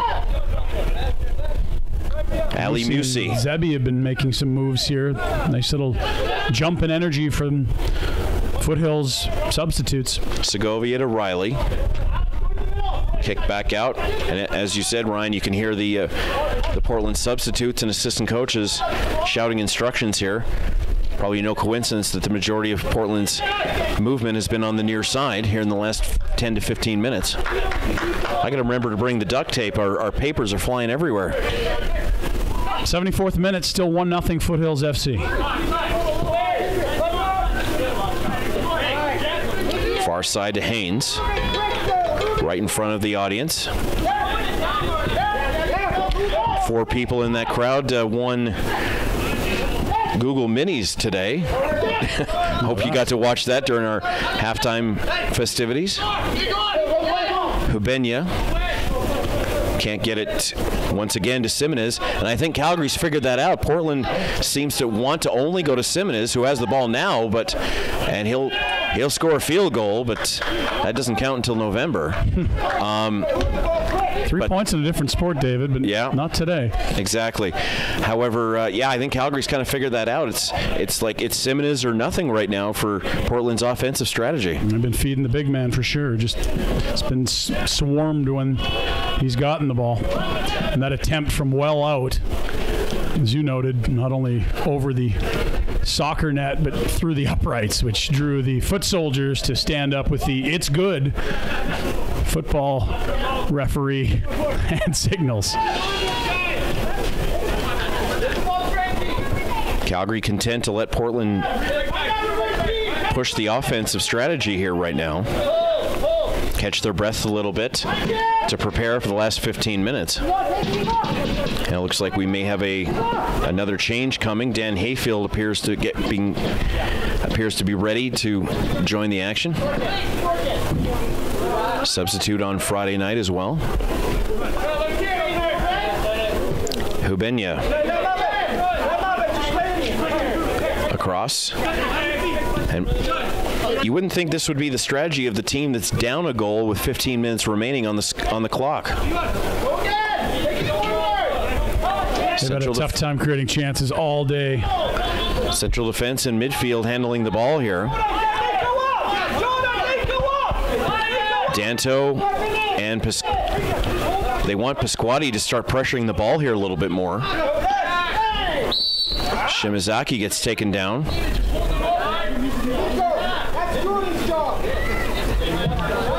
They're wanting the forwards to press the Portland defense here to make sure that they're not just going to sit here and go back and forth and then try to catch Calgary sleeping at the last moment.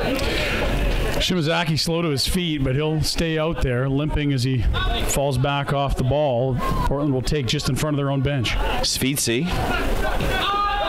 will go with a soft touch, which brings all the Calgary players up a few yards. Not the big blast that they were expecting. I don't know if these teams have a lot of 10 versus 10 plays in their playbook, but the pace is slow to a crawl right now. Well, it's interesting. I don't know the answer to that one, David, but certainly you're right. You don't practice all week for what a game looks like 10 on 10. That's not how anyone expected this to play out. Another substitution going to come in here for Foothills. Dan Hayfield in, number 18, and Jackson Farmer, who's we've talked about several times today. Been busy. He's been busy, definitely. Farmer out, Hayfield in, likely on the back line on the left side. Jackson Farmer. And that is at the 77-minute mark. And Hayfield in. Here comes Camden Riley, clearing it back. Delise, who's been much busier today than he was on Friday. And another souvenir into the crowd. You gonna get those mini donuts on the way out? That food truck's been hanging out here all day. No coincidence. Used to only be able to get those 10 days a year in Calgary, and then the companies finally realized, hey, we can sell them the rest of the year too. These taste good. The other 355 days. Who knows? Yeah, hey, yeah. People will buy other than those 10 days every July. Who knew? Of course, you're alluding to the world's greatest outdoor show on earth, something along those lines, the Calgary Stampede. I butchered that nicely, but it's something along those lines. Hey, if you're in Portland and you have nothing going on the first 2 weeks of July, come up and see us here in Calgary. It's a bit of a big deal up here. I get to work down there every year, and I wouldn't miss it for the world. Camden Riley, Delise. Foothills making life very difficult for Timbers to move forward. There's a lot of pressure right upon the arrival of the ball.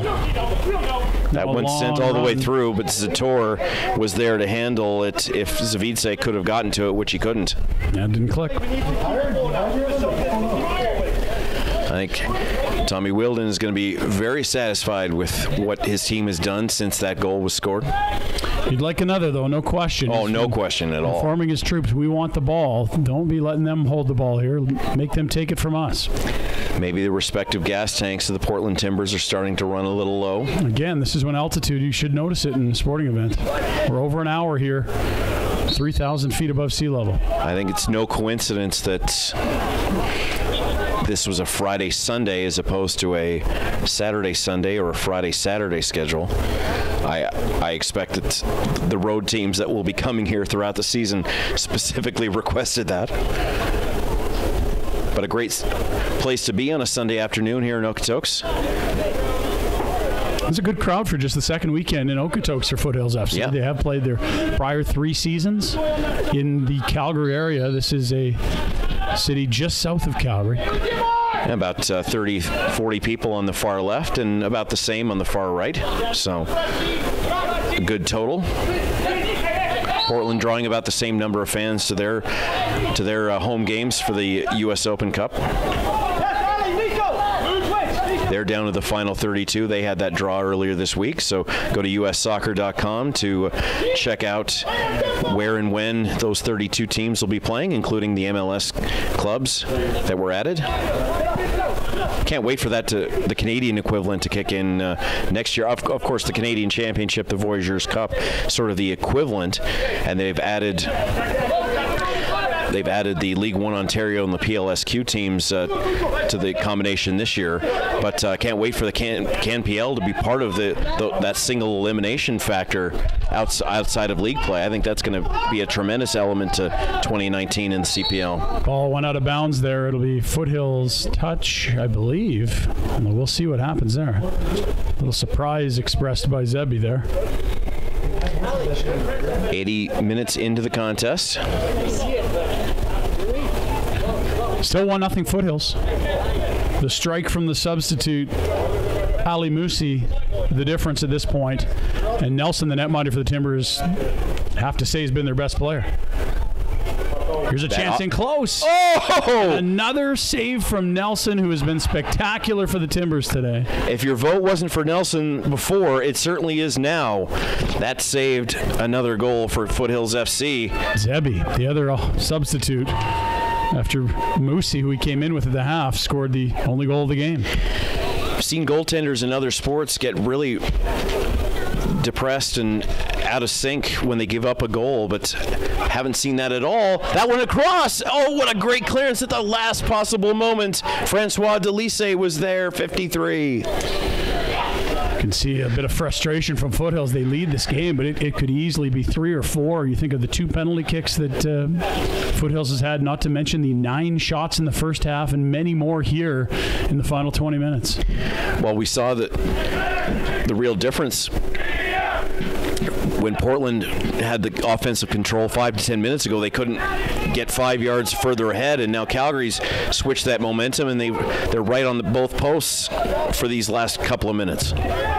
We'd like to thank our sponsors. Seen 10 corners, I believe, on my count for Foothills FC so far. Something like that, yeah. I believe it was 7 or 8 at the half, and we've had a few here since switching ends. Petrotrans, providing innovative solutions for the energy. Yeah, 7 at halftime, and at least 3 or 4 here, so it's double digits in that category. Canada's largest independent brokerages offering cost-effective 7.5 minutes till we're into stoppage time. Of course, folks, don't forget for the Foothills FC fans, fans, we'll have the broadcast of the ladies Foothills FC home opener on Friday, June 1st at the Calgary Soccer Center in Southeast Calgary. We'd love to see it live and in person for that one, or on the broadcast on YouTube Live. Impressive performance for them this weekend. Extremely impressive. 3-0 in Salt Lake City. A few of those players are here today in the crowd.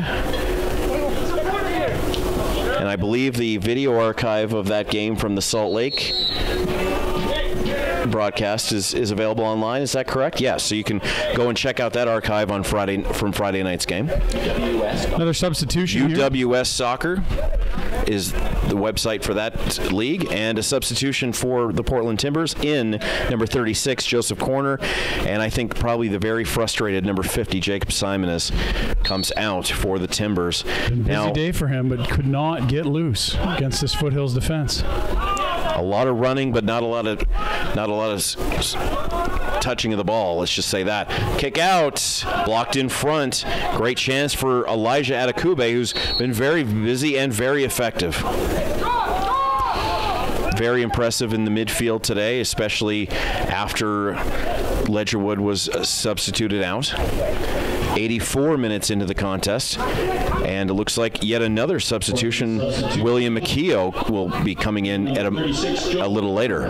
Exiting the game, number 50, Jacob Sinonis. And once again, Portland running into a wall here. Where do they go? How do they get around it? How do they try to even get into the penalty area, let alone towards the net? Been frustrated for sure, and Foothills pressing again. Pasquati and Zebi. Oh boy, that one going in Calgary's favor. I think Delise is going to argue that Zebi sold that a little bit too hard. But nonetheless, Calgary has the referee's possession here.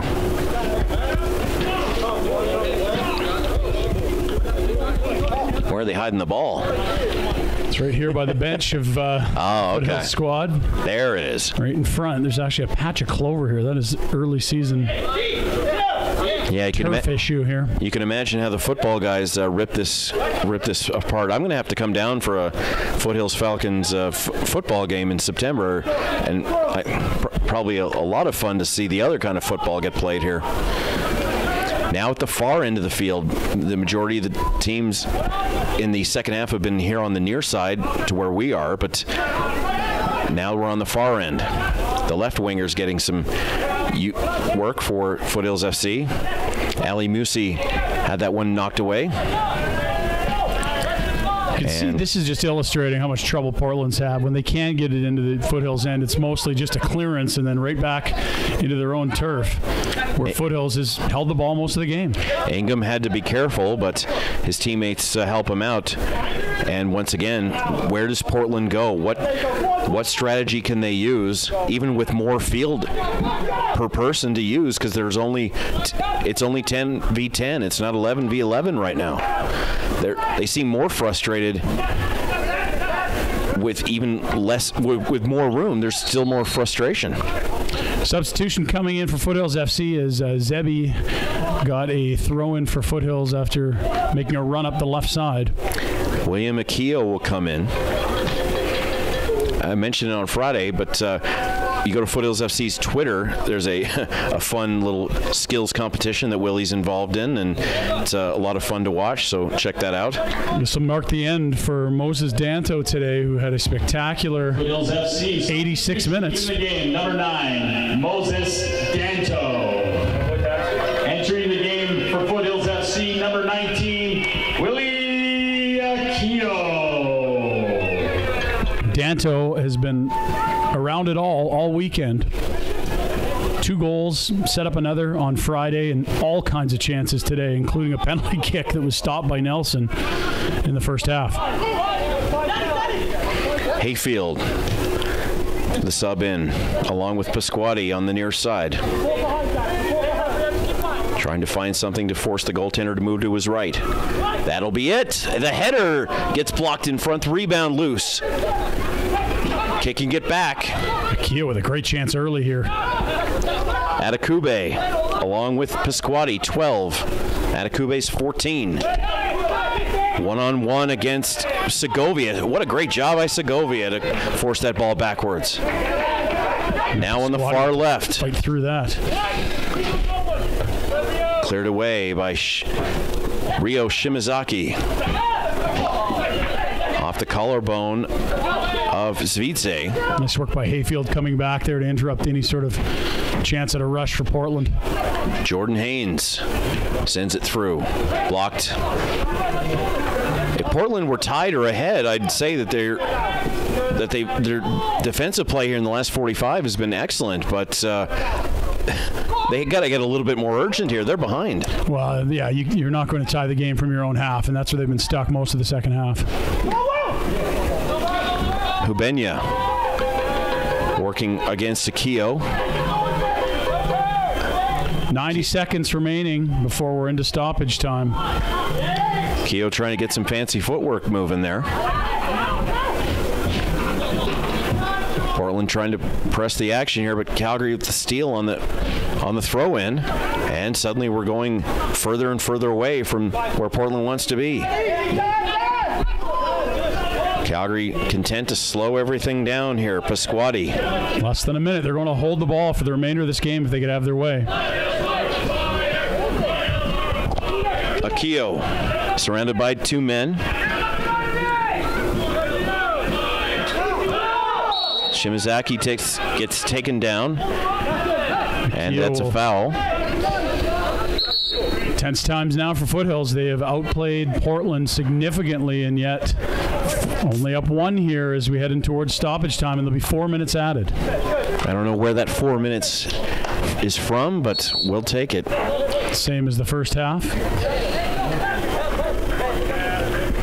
Probably some deliberate slowdown from Foothills FC. Portland now knows they have 4.5 minutes to try to find the equalizer. Nelson way out, wins the race for the ball there. Always good to have that second man. Francois Delisse didn't have to rely on himself. The one area Nelson hasn't been great is getting the ball up to his teammates. Well, that seems to be the exception there because he actually kept it in the field. In the field to play there, and even then, just one more bounce of the ball before it was to the Foothills netminder. Ingham will try to match, but the ball gets caught up in a bit of a wind that's now developing, going right to left. Musi can't catch up to it. Portland wants a single point out of this competition if they can get it. Into stoppage time here. Down 1-0 are the Timbers, looking to muster at least a point on the weekend for Foothills. They're looking to go 4 for 4. All 4 contests being played right here at Foothills Composite in Okotoks. Can't wait to see how they do on the road next weekend in Vancouver and Seattle. And check out the YouTube Live links for those broadcasts live and on the archive. And if you're joining us here on the archive, we're happy to have you. Another great thing about YouTube Live, spoiler-free archives, which you can't say about a lot of websites or streaming services. Worst thing in the world is getting spoiled to something that you couldn't watch when you wanted to. And Nathan Ingham, rather be safe than sorry there, and we'll hold the ball and try to clear it in the other direction. Yeah, that doesn't look like a big play, but all of a sudden this will allow Foothills FC the opportunity to hold this ball till the end till we hear whistles. That will be what they're looking to do if they can't put one into the cage behind Nelson, which has been a tough task today. Akio with Musi. Musi on the left wing. Stolen away. Coach telling the forwards to pay attention on the defensive side, but this might be an opening for Willie Akio here. You can see how gassed the Portland defenders are. Akio wins that foot race handily and now takes a bump as it goes out of bounds. Yeah. It will be Foothills ball, and we're into the final, I would think, minute here of stoppage time. If Calgary's had 2 turnovers, Portland's probably had 12 or 15 at this point. If we look over the full 93 minutes, that's been a huge issue in both of these games for the Timbers, has been giving the ball up on easy turnovers. Calgary, a great takeaway team, as we just saw right there from Dominic Sator. Oh boy, that was unnecessary. Adekube, that was just silly. A yellow for Adekube, the ball at midfield. Tremendous effort for him all day long. And we're getting close to time here. We'll watch the referee. This may be the last opportunity for Portland. The only goal Calgary has surrendered has been late in a half. And 2 points is not what they want to give up at this stage on one kick of a ball. This is going to be right from half. Touched first by Foothills FC. A couple of big bounces. No work for Savice. Sent through. The back header is in! Holy cow! Camden Riley over the head of Ingham and kind of took it backwards and projected his head back to put it behind him and into the net. And wow. It's a nightmarish finish for Foothills. They've controlled the entirety of this contest, and the one thing you could tell there was they feared a late breakdown, a lot of commentary of structure here in the final minutes, and they do what they didn't want to do, which is surrender in the final moments. And I don't know how much time there'll be after taking this ball to center field. Holy cow. This place has been a flair for the dramatic in these 4 games so far. It's never boring, that is for sure. But, oh, wow, that is an unbelievable turn of events. And the Timbers are ecstatic right now because they know they've stolen a point here. A steal is an understatement. Adekube's yellow card and violation led to a huge setup for Portland to be able to try to take advantage of, and they absolutely did. And what a huge, just a huge header for Camden Riley. It was placed perfectly, and Portland escapes. That's all you can say. For Foothills, they'll look back, not at the one allowed so much as all the opportunities missed. That stings at the timing, but for Portland to get one over the course of 98 minutes, not a crazy suggestion, but with all the chances Foothills had, they will have wished to convert a lot more of those into goals. And a big reason why Portland escapes with this point is Zachary Nelson, the man in blue. No question. Who's probably the happiest man on the field right now. But Calgary had a lot of great chances to the left, to the right, and especially over the net. And just not what they wanted. A draw is not what they want. I mean, at the end of the season, these 2 points may not make a lick of difference, but today they make all the difference. But they have their one on the penalty kick, and they didn't lose. They tied. They drew 1-1. It's a draw that feels like a win for Portland as they trailed in possession. They were trailed in the game for the majority of it, not to mention in terms of the chances created, shots on net, corners. By all measures, Foothills the much better squad, but it's a point each way as the Timbers get a late strike in stoppage time. And the race for second place for that last playoff spot tightens up even more. Ryan, thank you so much, man. It was great to work with you, and hopefully there's another opportunity either with the men or the women later on in the season, and hopefully in July when if the playoffs are hosted in this particular stadium, we'd love to have you back. Thank you, David. A pleasure. And hey, this is an interesting twist. What could have been a perfect 4-for-4 start, all of a sudden a little adversity for Foothills FC in Game 4. On behalf of everyone here, the staff and the players, we thank you very much for tuning us in. Foothills FC U23 is the Twitter link. We'd love to hear from you there. And whether live or on the archive, we hope you enjoyed it. Have a good one, and we'll see you next week for the ladies on Friday night, and follow the men on the road. Thanks very much. We'll talk to you next week.